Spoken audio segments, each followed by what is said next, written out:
And if you try all of these things and you still struggle with odor, see a doctor for more professional advice.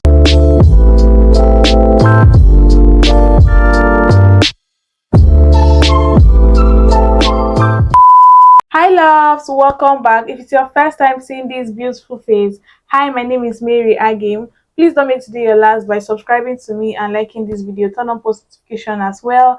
And if you're a returning subscriber, thank you so much for coming back. Thank you for sticking with me and always watching my videos. One very interesting thing about hygiene for me is we have to be ready to do it again and again. It can never be mastered because we have to do it every single day. Even if we did a great job at it the previous day, the last time, we have to wake up the next day and do it again. So it is something that we cannot stop doing, and it's something that we have to keep learning from daily and just generally improving our hygiene every day. I also like to mention that these mistakes are very common. There are things that you probably might have heard about. Even me myself, I'm guilty of some of them. In this video, I'm going to be covering from both personal hygiene down to feminine hygiene as well. Okay, love. So the first thing on my list is your bathing bucket is not your mop bucket. Guys, we have to be very careful when it comes to this one because I see people comfortably using their bathing bucket to mop the floor. And the floor is something that is very dirty. We step on the floor with our shoes, our dirty shoes from outside, and we've used that mop to mop the floor repeatedly. So it's not even something that you just bought from the market for the first time and you're just okay, let me just use my bucket to mop the floor because it's still clean. This is something that you probably used to mop the floor more than 50 to 60 times or 100 times, and you still comfortably put it in your bathing bucket, and then after that you still use that bucket to have your bath.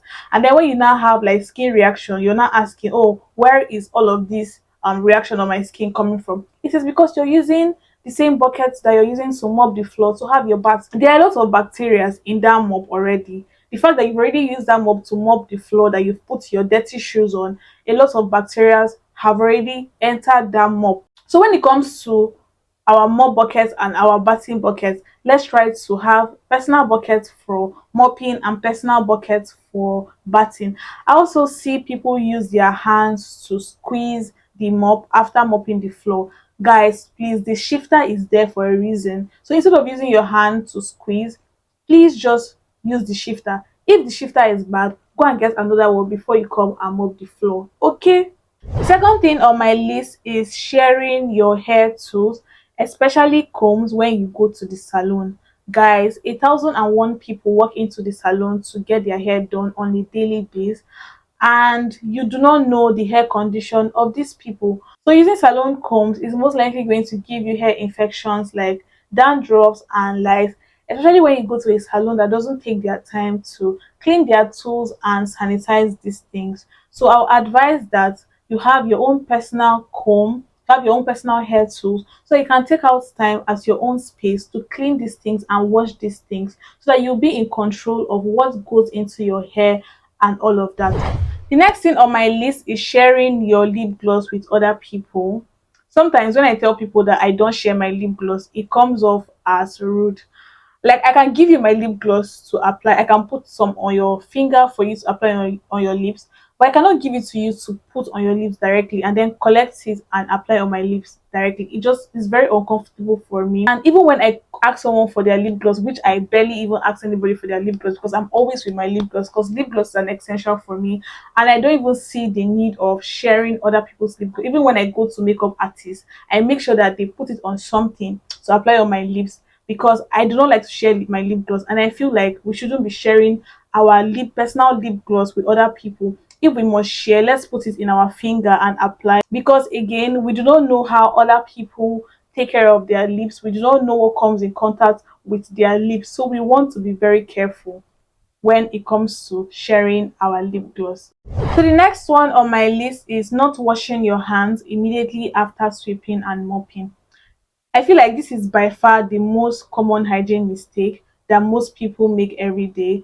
Sometimes we even forget to wash our hands. That is why we make these kinds of videos, to put you in check. So you have to make conscious effort to washing your hands. You have to make conscious efforts washing your hands immediately after sweeping and mopping. In fact, before you even go ahead to touch any other thing, please wash your hands before touching other things. The broom and the packer is not something that we wash and clean very often, and these things are being used to carry dirt, and dirt has a lot of bad bacteria. So we want to try as much as possible to prevent ourselves from being affected by these bacteria. And this leads me to my next point, which is not cleaning your door handles.